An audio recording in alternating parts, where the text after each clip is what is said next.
السلام علیکم ورحمۃ اللہ وبرکاتہ. نحمده ونصلي على رسوله الكريم اما بعد فاعوذ بالله من الشیطان الرجیم. بسم اللہ الرحمن الرحیم. رب اشرح لي صدری ويسر لي امری واحلل عقدۃ من لسانی يفقهوا قولی. انشاءاللہ ہم کتاب الاربعون النوویہ میں سے حدیث نمبر 15 کا مطالعہ کریں گے.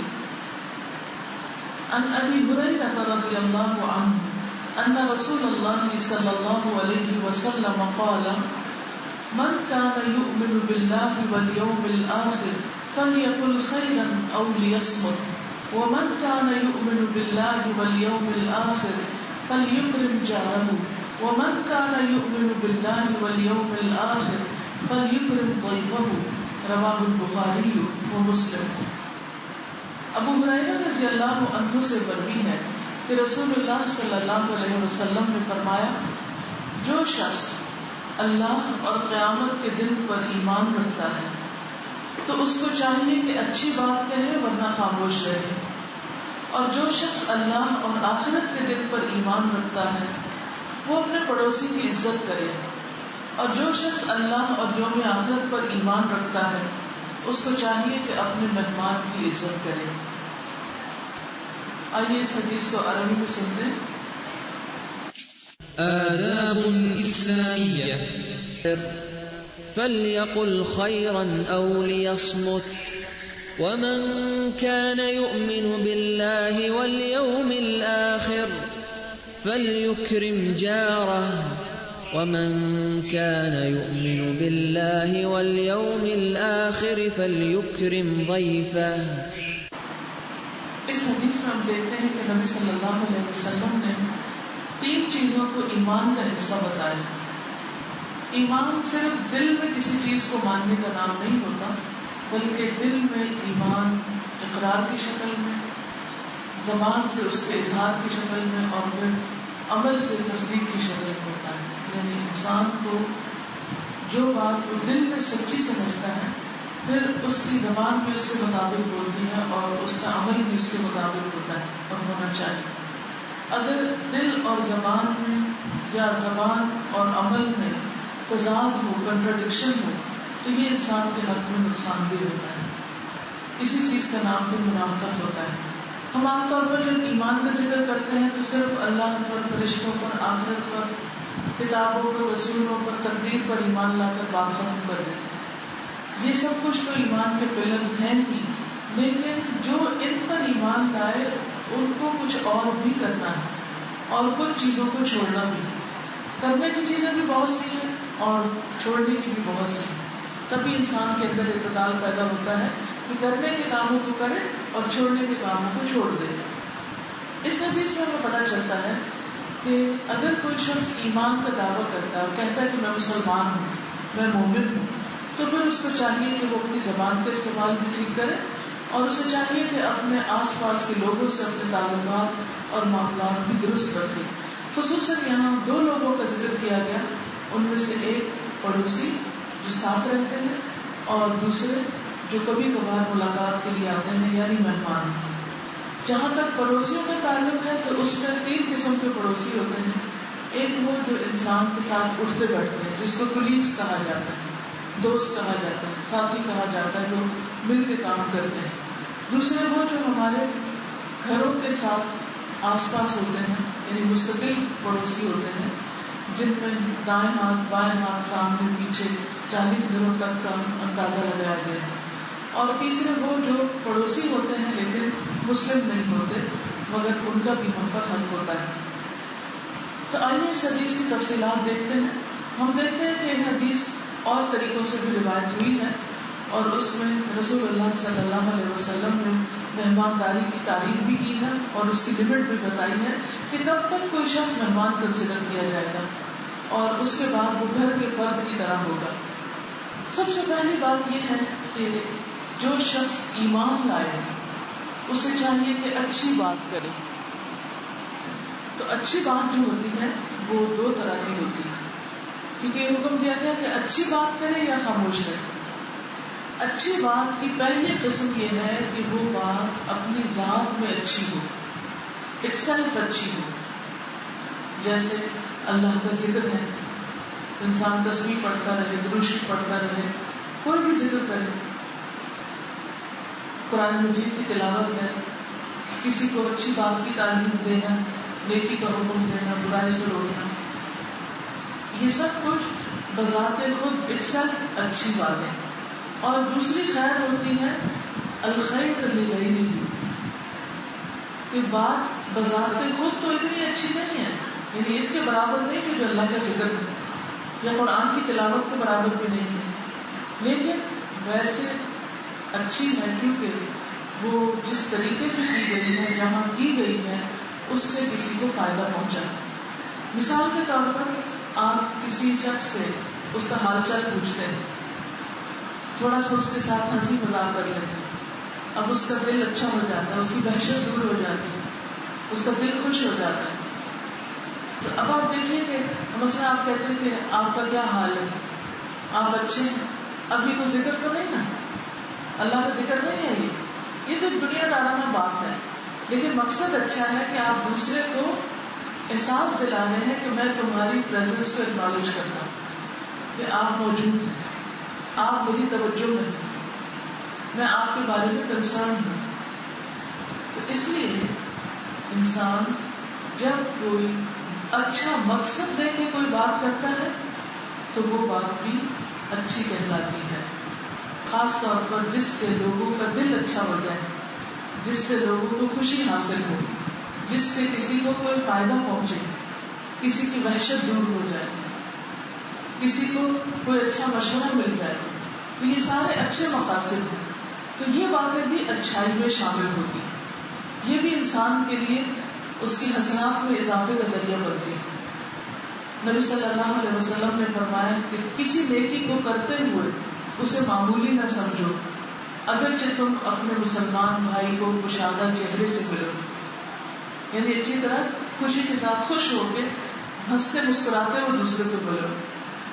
اور خواہ کسی تنہا آدمی کی گھبراہٹ اس کے ساتھ رہ کر دور کرو، یعنی کوئی اکیلا ہے تو اس کی تنہائی کو دور کرنے کا اگر تم ذریعہ بنتے ہو تو وہ بھی تمہارے لیے نیکی کا کام ہے. تنہا لوگوں میں سب سے زیادہ آج کل تنہا کون ہے بتائیے؟ تنہا لوگوں میں تنہا کون ہے؟ ماں باپ، بوڑھے ماں باپ، خاندان کے بزرگ، جن کے بچے بڑے ہو چکے ہیں، جن کی جابس ختم ہو چکی ہیں، ریٹائرمنٹ ہو چکی ہے، اور وہ گھروں میں اکیلے ہیں. بچے جاب پہ چلے جاتے ہیں، کام پہ چلے جاتے ہیں، سارا دن اکیلے بیٹھے رہتے ہیں، کیونکہ اب وہ خود موو نہیں کر سکتے، باہر نہیں جا سکتے، میل ملاقات نہیں کر سکتے. جب تک انسان چلنے پھرنے کے قابل ہوتا ہے تو وہ تیار ہوتا ہے اور خود چلا جاتا ہے کسی کے پاس.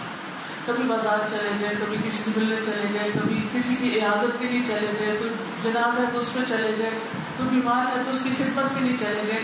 بہت سی چیزوں میں انسان خود چلا جاتا ہے. اگر بور ہو رہے ہیں، دل گھبرا رہا ہے تو اٹھ کے انسان ہمسایوں کے پاس بھی جا بیٹھے. لیکن زندگی کا ایک وقت ایسا بھی آتا ہے، ایک موڑ ایسا بھی آتا ہے کہ جب آپ خود کہیں بھی اٹھ کے نہیں جا سکتے، جب آپ خود اپنے لیے کچھ بھی نہیں کر سکتے، پھر آپ کمپنی کے لیے بھی دوسروں کے محتاج ہو جاتے ہیں. اچھا بعض اوقات ایسا ہوتا ہے کہ گھر میں ہوتے ہوئے بھی وہ تنہا ہوتے ہیں، یعنی کبھی تو ایسا ہوتا ہے نا کہ دور ہوتے ہیں تو آپ ان کے لیے کچھ نہیں کر سکتے یا بار بار ان کے پاس جا نہیں سکتے. لیکن بعض اوقات ایسا بھی ہوتا ہے کہ وہ آپ کے پاس آپ کے گھر کے اندر موجود ہیں اور آپ اس قدر مصروف ہیں، آپ اپنے کاموں میں، اپنی دنیا میں، اپنے دوستوں میں، اپنے شغل میں، اپنی خوشیوں میں اتنے کھبے ہوئے ہیں کہ آپ کے پاس ان کے لیے وقت ہی نہیں کہ آپ ان کا حال پوچھیں، آپ 2 منٹ ان کے پاس بیٹھ کے ان کے ساتھ چائے پی لیں، ناشتہ بھی ان کے ساتھ کر لیں. وہ خود میز پہ نہیں آ سکتے اور آپ اپنے بچوں میں مصروف ہیں. نہیں، تو ایسے تنہا لوگوں کا بھی حق ہے. اور خصوصاً جب ان میں سے کسی ایک کی ڈیتھ ہو جائے، مثلا آپ کے ماں اور باپ 2 ہیں تو وہ پھر بھی کچھ نہ کچھ کمپنی ہوتی ہے ان کی. لیکن جب ان میں سے کوئی ایک فوت ہو جاتا ہے تو وہ دوسرا بزرگ شخص بہت زیادہ تنہا ہو جاتا ہے.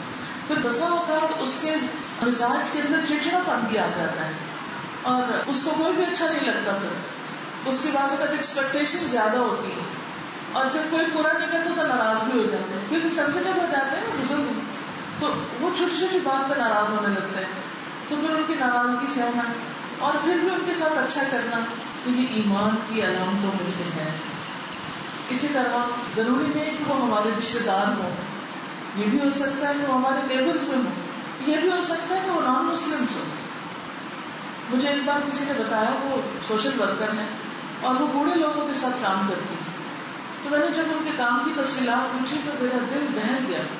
یہ یو پی کی بات ہے. وہ کہتے ہیں کہ میں مختلف لوگوں کو شام کے وقت جا کر وزٹ کرتی ہوں, یعنی بوڑھے لوگوں کو, ان کو رات کی آخری فیڈ دیتی ہوں, ان کا ٹیمپر چینج کرتی ہوں, اور پھر اس کے بعد ان کو 7 بجے بیڈ میں لٹا دیتی ہوں. اور وہ بالکل گھر میں اکیلے ہوتے ہیں, کوئی دوسرا انسان پاس نہیں ہوتا. اور بعض اوقات وہ روتے بھی اور کہتے ہیں کہ اتنی جلدی ہم نے نہیں سونا. جیسے بچے ہوتے ہیں نا تو کہتے ہیں اتنی جلدی بیڈ میں نہیں جانا, جلدی نہ سونا. لیکن زیادہ وہ کہتے ہیں ہم تو ڈیوٹی پر ہوتے ہیں, ہم کتنی دیر ان کو کمپنی دے سکتے ہیں, ہم کتنی دیر ان کے پاس بیٹھ سکتے ہیں. اور پھر وہ ہوتے ہیں اور اکیلی راتیں ہوتی ہیں.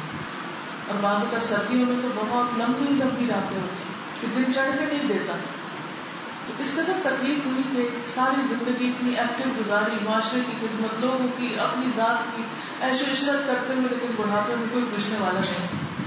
تو یہ ایک تبدیل کا بھی بہت اچھا موقع ہو سکتا ہے کہ اگر آپ کے نیبرہڈ میں ایسے لوگ موجود ہیں تو آپ ان کو دیکھ سکتے ہیں, کوئی ایک ٹائم فکس کر سکتے ہیں ان کے پاس بیٹھنے کا, ان کو اچھی اچھی باتیں بتا سکتے ہیں تاکہ ان کی زندگی کا آخری حصہ ایمان کے ساتھ گزرے, ایمان پر ان کی موت آئے. تو یہ کتنی بڑی نیکی ہوگی. تو کیوں اس کو ایمان کا حصہ قرار دیا گیا؟ تو من کان یؤمن باللہ والیوم الآخر فلیقل خیرا او لیصمت. تو اس میں یہ بھی احتیاط کی ضرورت ہے کہ جب آپ کسی کے پاس جائیں تو پھر آپ ان کو پریشان نہ کریں, ان سے ایسی باتیں نہ کریں کہ جس سے ان کے غم بھرے ہو جائیں. ایسی باتیں مت پوچھیں کہ جو ان کے لیے تکلیف دہ ہوں, کیونکہ بعض اوقات ہم کسی کے پاس بیٹھتے ہیں تو ہم ان کے بیٹی بہو کی برائیاں یاد کرانے لگتے ہیں. ہمیں تو آپ پر بڑا ترس آتا ہے, آپ کے بچے تو بڑے ہی نااہل ہیں, وہ تو پوچھتے ہی نہیں آپ کو, وہ تو آپ کا خیال ہی نہیں رکھتے, وہ کہاں ہوتے ہیں, انہیں ایسے نہیں کرنا چاہیے, انہیں ویسے. اس قسم کی باتیں شرمیں آتی ہیں, کیونکہ اب بچوں کی کیا مجبوریاں کیا نہیں وہ تو ان کو بھی پتا ہے. لیکن اس طرح کی باتیں کر کے آپ ان کا دل دکھی کر دیں گے, اس سے وہ خوش نہیں ہوں گے. تو اس لیے جو کوئی ایمان رکھتا ہے اسے چاہیے کہ اچھی بات کرے جس سے کسی کا بھلا ہو اور جس سے کسی کو خوشی نصیب ہو, جس سے کسی کی دکھتی رگ میں ہاتھ رکھ دیا جائے وہ بلبلا اٹھے, تو ان باتوں سے پرہیز کرنا چاہیے, چاہے وہ بزرگ ہو, چاہے وہ جوان ہو, چاہے وہ بچے ہو. تو دل خراش باتیں نہیں کرنی چاہیے. پھر اسی طرح یہ ہے کہ پڑوسی جو ہے ان میں سے بھی زیادہ حقدار وہ پڑوسی ہیں جو گھر کے زیادہ قریب ہوں, ان کا حق اتنا ہی زیادہ ہے. حضرت عائشہ کہتی ہے کہ میں نے کہا اے اللہ کے رسول صلی اللہ علیہ وسلم, اگر میرے 2 پڑوسی ہوں تو ہدیہ کسے دے, کسے تحفہ دے؟ آپ نے فرمایا جس کا دروازہ تم سے زیادہ قریب ہو, یعنی جو تم سے جتنا زیادہ قریب ہے. مثلا 2 بلڈنگز ہیں تو اپنی بلڈنگ کے لوگ زیادہ حقدار ہیں بنسبت اس کے کہ آپ دوسری بلڈنگ میں جا کر کسی کی عادت کریں, اللہ یہ کہ کوئی آپ کا رشتے دار ہو, تو رشتے داری کی وجہ سے اس کا حق کچھ زیادہ ہو جائے گا. پھر اسی طرح یہ ہے کہ بعض اوقات ایک شخص کا اخلاق آپ سے بہت اچھا ہوتا ہے یا اس کا احسان آپ پر زیادہ ہوتا ہے, دوسرے کا وہ معاملہ نہیں ہوتا, تو پھر ہمارا دل کیا چاہتا ہے کہ ہم اس کے پاس جائیں گے جو ہمارے ساتھ اچھا کرے, اور اسے اوائڈ کرنے لگتے ہیں کہ جن کے اخلاق اچھے نہیں ہوتے. لیکن یہ ہے کہ انسان پھر بھی اپنی طرف سے کوشش کرتا رہے کہ وہ اپنا فرض پورا کرے, کیونکہ ہو سکتا ہے کہ جو آپ کا نیکسٹ ڈور نیبر ہو وہ آپ کو پسند نہ ہو, لیکن 4 گھر چھوڑ کے جو ہے وہ زیادہ اچھا لگتا ہے, لیکن حق اس کا زیادہ ہے. تو ہمیں یہ سب کچھ اللہ کی خاطر کرنا ہے, صرف بدلے کے طور پر نہیں کرنا کہ کوئی ہمارے ساتھ اچھا ہے تو پھر ہم اس کے ساتھ اچھا کریں. تو اس لیے ہمیں جو بھی ایک معروف طریقہ ہے اس کے مطابق پڑوسی کی عزت کرنی ہے, اس کے ساتھ اچھا برتاؤ کرنا ہے, اور اسی طرح مہمان کے ساتھ. تو مہمان کون ہوتا ہے؟ جیسے کوئی مسافر آپ کے گھر آ کے ٹھہرے, خواہ آپ کا رشتے دار ہو, خواہ آپ کے دوست ہو, یا وہ کسی اپنے کام سے آئے ہوں. اور اس میں بھی آپ دیکھیے کہ خواہ ہوٹلز موجود ہوں, خواہ گیسٹ ہاؤس وغیرہ شہر میں موجود ہوں, لیکن پھر بھی اگر کوئی شخص آپ کے پاس آتا ہے، آپ کے پاس رہتا ہے کسی بھی وجہ سے، تو اس کے ساتھ اس کے سلوک ایمان کا حصہ ہے. یعنی جو جتنا اچھا ہوگا اس کے ساتھ، اس کا ایمان اتنا ہی اچھا ہوگا. حدیث ایک دفعہ پھر سن لیتے ہیں تاکہ حدیث کے الفاظ یاد ہو جائیں. آداب إسلامية فليقل خيرا أو ليصمت ومن كان يؤمن بالله واليوم الآخر فليكرم جاره ومن كان يؤمن بالله واليوم الآخر فليكرم ضيفه. تو حدیث سے ہمیں بہت سے اچھے اچھے فائدے حاصل ہو رہے ہیں، جن میں سب سے پہلا فائدہ یہ کہ ہمیں نبی صلی اللہ علیہ وسلم یہ سکھا رہے ہیں کہ خیر کے علاوہ خاموش رہنا لازم ہے. اچھی بات کے علاوہ دوسری بات مت کرو، یعنی جو اچھی نہ ہو، چاہے وہ فی ذات ہی بری ہو، چاہے وہ برے مقصد کے لیے ہو. فی ذات ہی بری کیا ہے؟ جیسے چغلی، غیبت، جھوٹ، کسی کو تانا دینا وغیرہ وغیرہ. اور بعض اوقات اچھی بات ہوتی ہے لیکن مقصد برا ہوتا ہے. مقصد کسی کو سنانا ہوتا ہے، مقصد کسی کو تانا دینا ہوتا ہے، مقصد کسی کو اذیت دینی ہوتی ہے. تو ہاں وہ جملہ بظاہر گرامر کے لحاظ سے بھی درست ہو اور شریعت کے لحاظ سے بھی درست ہو، لیکن اگر نیت درست نہیں تو وہ اس کی وجہ سے اس کا اجر نہیں. تو انسان کو اس سے بھی بچنا چاہیے، ورنہ خاموشی بہتر ہے. ایک تیسری قسم کی بات بھی ہوتی ہے جو نہ خیر ہوتی ہے نہ شر ہوتی ہے، اور وہ لغو بات ہوتی ہے. لغو، بے مقصد، فضول. تو خیر کی بات تو مطلوب ہے، کرنی چاہیے، یہ خاموشی سے بہتر ہے. جیسے اس وقت ہم بات کر رہے ہیں اور اللہ اور اس کے رسول صلی اللہ علیہ وسلم کی تعلیمات آپ تک پہنچا رہے ہیں، تو یہ لازم ہے کہ پہنچائی جائے. دوسری بات شر کی بات جو حرام ہے کرنا، جیسے جھوٹ بولنا یا کسی کی غیبت کرنا، بیک بائٹ کرنا، یا کسی پر الزام لگانا یا کسی کو ہرٹ کرنا. اور تیسری بات لغو بات ہے جس میں نہ خیر ہے نہ شر ہے. انسان کا لغو بات کرنا اگرچہ حرام نہیں مگر بہتر ہے اس سے خاموش رہا جائے. یعنی جس بات میں فائدہ نہیں اور نقصان بھی نہیں تو ان باتوں کو کم سے کم کیا جائے. کہا جاتا ہے کہ جب گفتگو کرنے کی قیمت چاندی ہو اور خاموش رہنے کی قیمت سونا ہو تو پھر خاموش رہنا بہتر ہے. اور بعض اوقات ہم لغو بات کر رہے ہوتے ہیں جس کے کرنے میں کوئی خاص مقصد نہیں ہوتا، ایسے بولے چلے جاتے ہیں، پھر یہ ہوا، پھر وہ ہوا، پھر وہ، اس نے یہ کہا، اس نے یہ کہا، اور مقصد کچھ بھی نہیں، صرف کہانی بتانا، ایسے ہی انٹرٹین کرنا لوگوں کو. تو اس صورت میں بعض باتیں انسان کے منہ سے ایسی نکل جاتی ہیں جو اس کو بڑی مصیبت میں ڈال دیتی ہیں. بظاہر اس وقت اس کا کوئی نتیجہ نہیں نکلنا، نہ وہ خیر ہے نہ شر ہے، نہ وہ اللہ کا ذکر ہے نہ کوئی خیر کی بات ہے، نہ ہی اس میں کسی کا کوئی نقصان ہے. لیکن کرتے کرتے شیطان زبان سے ایسا کلمہ نکلوا دیتا ہے، انسان ایسے پھسلتا ہے کہ بعض اوقات کوئی اپنا راز دے بیٹھتا ہے، بعض اوقات کوئی ایسی بات کہہ دیتا ہے جو دوسرا اس کو پرسنل لے لیتا ہے، اپنی ذات پہ لے لیتا ہے، حالانکہ آپ نے اس کو نہیں کہی ہوتی. تو اس لیے بہت زیادہ شور کرنا، باتیں کرنا اور باتیں ہی کرتے چلے جانا یہ انسان کے لیے نقصان دہ ہے. کیونکہ بات جب زبان سے نکل جائے تو یہ ایسے ہی ہے کہ جیسے تیر آپ کی کمان سے نکل گیا، اب وہ واپس نہیں آ سکتا. آپ بعض اوقات ایک ایسی بات کہہ دیتے ہیں جس سے دوسرا تکلیف میں آ جاتا ہے. آپ سو بھی اسے کہتے ہیں اچھا مجھے معاف کر دو، آئی ایم سوری، لیکن ہوتا کیا ہے وہ کہتے ہیں میں نے معاف کر دیا، لیکن پھر کچھ دن بعد اس کو وہی بات چبھنے لگ جاتی ہے. اچھا اس نے مجھے فلاں وقت میں یہ کہا تھا. آپ اس کے سامنے آتے ہیں تو اس کو فوراً وہ بات یاد آ جاتی ہے، آپ اس کا نام سنتے ہیں تو آپ کو فوراً وہ بات یاد آ جاتی ہے. سب خیر ہر چیز بھول جاتے ہیں، بس وہ جو ایک آپ نے کسی کو کچھ تانا دیا ہوتا ہے یا کوئی برے بھلا کہا ہوتا ہے وہ اس کو یاد رہ جاتا ہے. تو اس لیے انسان کو محتاط رویہ اختیار کرنا چاہیے اور لفظ سے بھی پرہیز کرنا چاہیے، اور صرف وہاں گفتگو کرنی چاہیے جہاں گفتگو کرنا بہتر ہو. ہمارا دین ہمیں یہ بتاتا ہے کہ زبان انتہائی بابرکت یا انتہائی منحوس چیز ہے. زبان بہت بابرکت یا بہت منحوس چیز ہے. رسول اللہ صلی اللہ علیہ وسلم نے فرمایا ہر آدمی کی انتہائی بابرکت اور انتہائی منحوس چیز اس کی اپنی زبان ہے. یعنی انسان کے لیے اگر خیر کے دروازے کھلتے ہیں تو وہ بھی بعض اوقات ایک اچھی بات کے ذریعے، اور بعض اوقات انسان کے لیے شر کے دروازے کھل جاتے ہیں تو وہ اس کی اپنی ہی زبان کے استعمال کی وجہ سے. اسود بن اسلم کہتے ہیں میں نے رسول اللہ صلی اللہ علیہ وسلم سے عرض کیا یا رسول اللہ صلی اللہ علیہ وسلم مجھے کوئی وصیت فرمائی. آپ نے فرمایا اپنے ہاتھ کو قابو میں رکھو، ہاتھ کو کنٹرول میں رکھو. میں نے عرض کیا اگر میرا ہاتھ قابو میں نہ رہے تو پھر میرے قابو میں کیا چیز رہ سکتی؟ آپ نے فرمایا زبان کو قابو میں رکھو.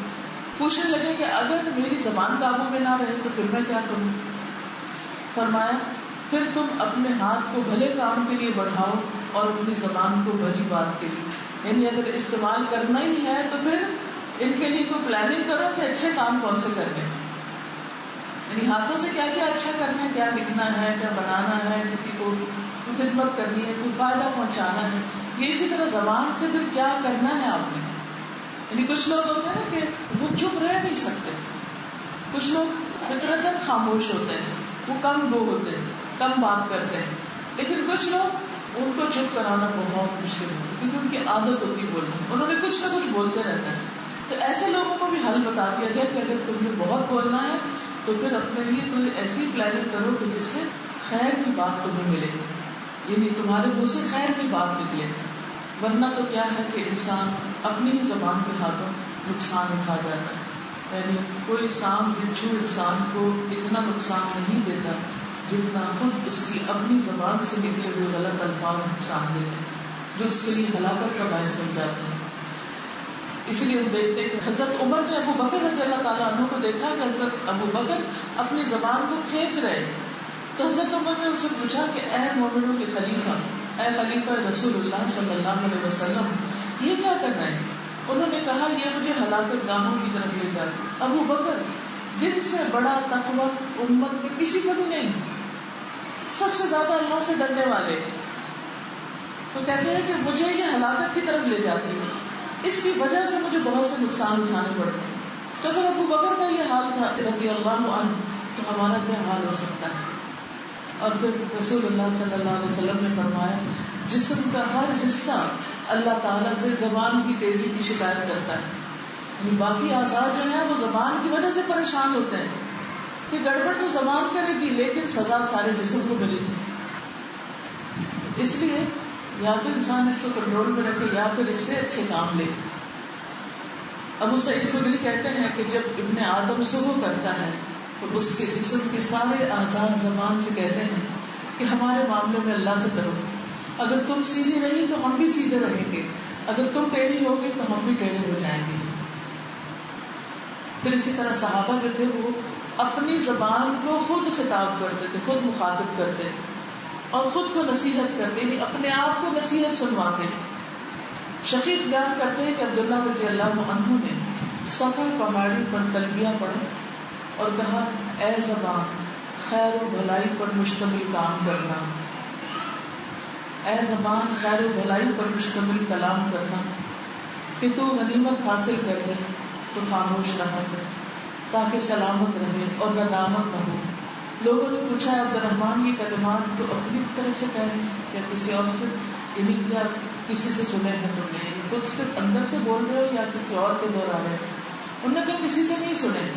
ہاں رسول اللہ صلی اللہ علیہ وسلم کو یہ فرماتے ہوئے سنا ہے کہ ابن آدم کی اکثر خطائیں اس کی زبان کی وجہ سے ہوتی.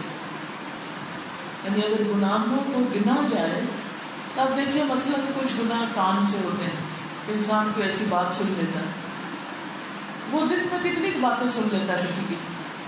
جب آپ کسی کے پاس بیٹھے کسی سے سنیں گے تو کوئی سنائے گا تو کان سے غلط بات اندر جائے گی. آنکھ سے کتنی غلط چیزیں دیکھ سکتے ہیں، حرام چیزوں کو دیکھنا منع ہے آنکھ سے. آپ بازار نکلیں گے تو فحش تصویریں ہوں گی تو تبھی آپ کی نظر اس کو پڑے گی اور وہ بھی آپ دیکھ لیں گے. گھر میں بیٹھے ہوئے تو آپ نہ ٹیلی ویژن لگائیں تو کوئی مسئلہ نہیں. پھر اسی طرح ہاتھ سے آپ زیادہ تر جو کام کرتے ہیں دن بھر کی روٹین دیکھیں تو ان میں ہارڈلی کوئی ایسی چیز ہوتی ہے جس سے آپ ہاتھ سے کسی کو نقصان دیتے ہیں. اللہ ہی کہ وہ مائیں جو بچوں کو بلا وجہ مارتی ہیں، وہ مارنا نہیں چاہیے، وہ ہاتھ کا گناہ ہے. یا یہ کہ انسان کسی کو تانے دے اور انگلیاں اٹھائے اور کسی کی طرف پوائنٹ آؤٹ کرے تو یہ پھر ہاتھ کی ایک برائی ہو جاتی ہے. اسی طرح پاؤں سے چل کے کہیں غلط کام کے لیے جانا یہ بھی ریئر ہوتا ہے.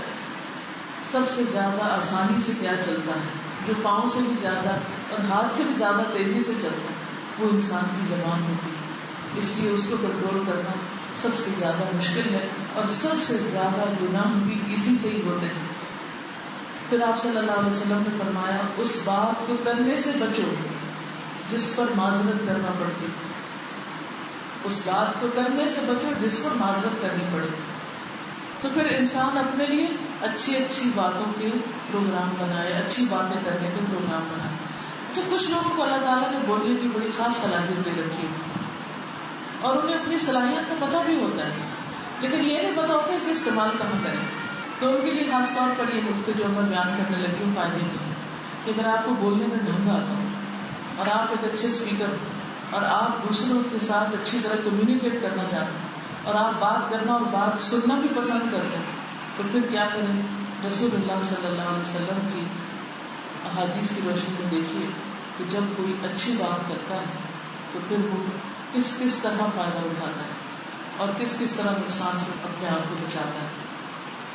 سب سے بڑا فائدہ اچھی بات کرنے کا یہ ہے کہ اچھی بات کرنا صدقہ ہے. بعض اوقات انسان مال سے صدقہ نہیں کر سکتا. اب یہ صدقہ کیسے بنے گا؟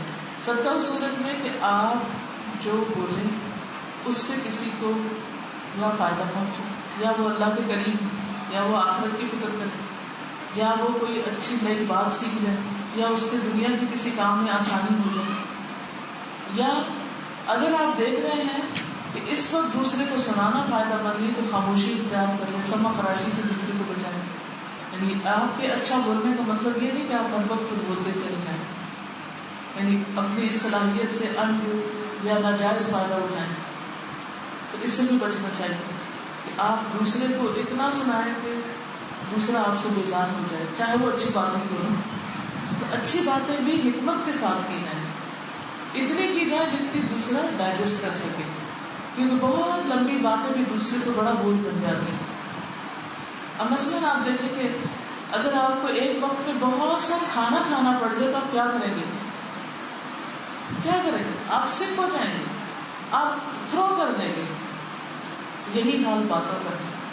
اگر ایک وقت میں کوئی آپ سے بہت زیادہ باتیں کر لے تو آپ سک ہو جائیں گے، چاہے وہ اچھی باتیں کیوں نہ. تو اچھی بات صدقہ ہے، لیکن بس سنت کی حدود میں رہتے ہوئے، یعنی تھوڑی بات، مختصر بات، کام کی بات.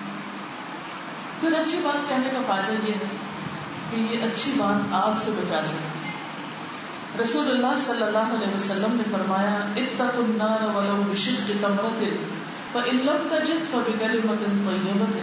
بخاری کی روایت ہے. آپ نے فرمایا ہے کہ جہنم سے بچو خواہ آدھی کھجور ہی صدقہ کر کے، اور اگر کسی کو یہ بھی میسر نہ ہو تو اچھی بات کر کے، کیونکہ صدقہ ہے نا اچھی بات. تو انسان کیا کرے؟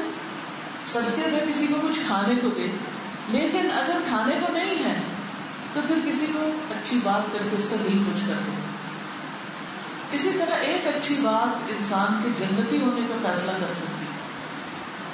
نبی صلی اللہ علیہ وسلم نے فرمایا بندہ اللہ کی رضامندی کے لیے ایک بات زبان سے نکالتا ہے، اسے کو کوئی اہمیت نہیں دیتا، مگر اسی کی وجہ سے اللہ اس کے درجے بلند کر دیتا ہے. اور ایک دوسرا بندہ ایک ایسا کلمہ زبان سے نکالتا ہے جو اللہ کی ناراضگی کا ہوتا ہے، اسے وہ کوئی اہمیت امپورٹنس نہیں دیتا، لیکن اس بات کی وجہ سے وہ جہنم میں چلا جاتا ہے. یہ نبی صلی اللہ علیہ وسلم نے ہمیں بات بتائی اور یہ بڑی اہم بات ہے، یہ معمولی بات نہیں ہے. اس لیے ہمیں اس کے بارے میں محتاط رہنے کی ضرورت ہے. ایک بات ہم تو بے سوچے سمجھے بولتے ہی چلے جاتے ہیں. رسول اللہ صلی اللہ علیہ وسلم نے فرمایا کوئی شخص اللہ کو راضی کرنے والی ایک بات کہتا ہے اور وہ نہیں سمجھتا کہ اس کا اثر وہاں تک ہوگا جہاں تک وہ ہو جاتا ہے. یعنی ایک بات کا نتیجہ اتنا دور دور تک پہنچتا ہے. بعض اوقات کئی گھر برباد ہو جاتے ہیں، بعض اوقات دوستوں میں دشمنیاں پڑ جاتی ہیں، لڑائیاں ہو جاتی ہیں، فتنے فساد ہو جاتے ہیں. تو وہ بات جو ہے وہ دوسروں کے لیے، اور پھر صرف یہ نہیں جو ظاہری اثر یا نقصان ہوا، اس کے بعد جو اور نقصانات ہوتے ہیں ان کو تو ہم گن بھی نہیں سکتے، کیونکہ ہر چیز جیسے ریپل افیکٹ ہوتا ہے نا، کہ آپ پانی کے اندر کوئی پتھر پھینکتے ہیں تو کیا ہوتا ہے، وہ اس کا اثر صرف اس جگہ نہیں ہوتا جہاں پتھر جا کے پڑے، اس کا اثر پھیلنا شروع ہو جاتا ہے اور ریپلز بنتے بنتے بنتے بنتے دور تک چلے جاتے ہیں. انہوں نے چھوٹی سی جگہ جہاں پتھر گرا اور اس نے سارے تالاب کو ہلا کے رکھ دیا، تو بعض اوقات ایک بات پورے گھرانے کو ہلا کے رکھ دیتی، تو انسان کو اس میں بہت احتیاط کی ضرورت ہے. اسی طرح اچھی بات مغفرت اور جنت واجب کرنے والی ہے. حدیث میں آتا ہے سلام کرنا، اچھا کلام کرنا ایسے اعمال ہیں جو بخشش کو واجب کر دیتے، یعنی انسان کی بخشش لازم ہو جاتی ہے. پھر اسی طرح حانی بن یزید کہتے ہیں میں نے کہا اے اللہ کے رسول صلی اللہ علیہ وسلم کون سی چیز جنت کو واجب کرتی ہے، یعنی کس طرح ہم جنت میں جا سکتے ہیں.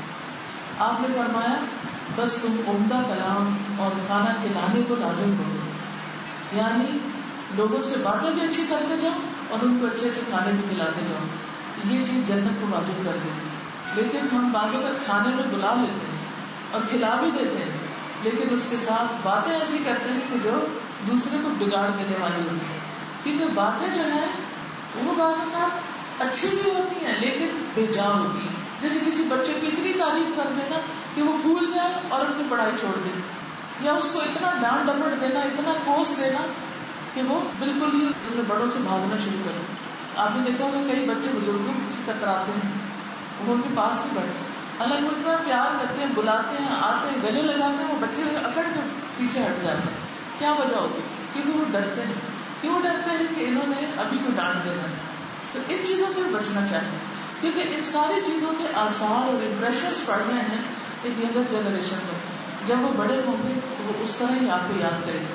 آپ دیکھیے کہ آپ اپنی دادی کو کیسے یاد کریں، آپ اپنی نانی کو ہو سکتا بہت ہو چکی، آپ سوچتے کہ میری نانی ایسی تھی، کیا ان کا مسکراتا چہرہ آپ کے سامنے آتا ہے یا چیختا چلاتا؟ کیونکہ ہر شخص کا ایک آئیکن بن جاتا ہے، وہ وہی آپ کے سامنے آتا ہے جب اس کا نام آتا ہے یا اس کی بات آتی ہے، یا آپ مسکرا دیتے ہیں یا پھر آپ بیزار ہوتے ہیں. تو اپنے بڑوں کے بارے میں آپ کا امیج کیا ہے اس کو سامنے رکھ کر دیکھیے کہ آپ کا امیج بڑوں کے سامنے کیا ہے، وائس ورسا. اور پھر اوور آل آپ کے گھرانے، آپ کے کلیگز، آپ کے خاندان اور دیگر لوگوں کے ساتھ کیا معاملہ ہے. پھر اسی طرح آپ دیکھیے کہ سلامتی سے جنت میں لے جانے کا باعث بھی اچھا کلام ہے. نبی صلی اللہ علیہ وسلم نے فرمایا سلام پھیلاؤ، یعنی خود ملو لوگوں کو جا کر، ان کو السلام علیکم کہو، اچھی گفتگو کرو، صلہ رحمی کرو. راتوں کو لوگ جب سو رہے ہو تو تم قیام کرو، تم سلامتی کے ساتھ جنت میں داخل ہو جائے. یعنی قیامت کے دن جو پلسرات پار کرنا ہے اور قیامت کے دن کے بہت سے گھبرا دینے والے مناظر ہیں، ان سب میں تم بہت سکون سے چل رہے ہوگے، کہیں گھبراہٹ نہ ہوگی، کوئی پریشانی نہیں ہوگی، امن میں ہوگی. کون کون سے کام ہے؟ سلام کرنا، سلام کو عام کرنا، ہر ایک کو سلام کرتے جانا، اور پھر سلام کے علاوہ اچھی بات کرنا، یعنی سلام کے بعد حال پوچھ لیں، محتاط گفتگو کریں کہ دوسرا جو ہے وہ تکلیف میں نہ آئے. پھر رشتوں کو جوڑنا، اور رشتوں کو جوڑنا مشکل کام ہے، آسان نہیں ہے، کیونکہ بعض اوقات رشتے ہم سے نہیں جڑنا چاہتے تو پھر ہمیں پہل کر لینی چاہیے، ہمیں ان کے ساتھ اچھا کر لینا چاہیے، اور اگر نہ کرے وہ تو بھی کوشش کرتے رہنا چاہیے.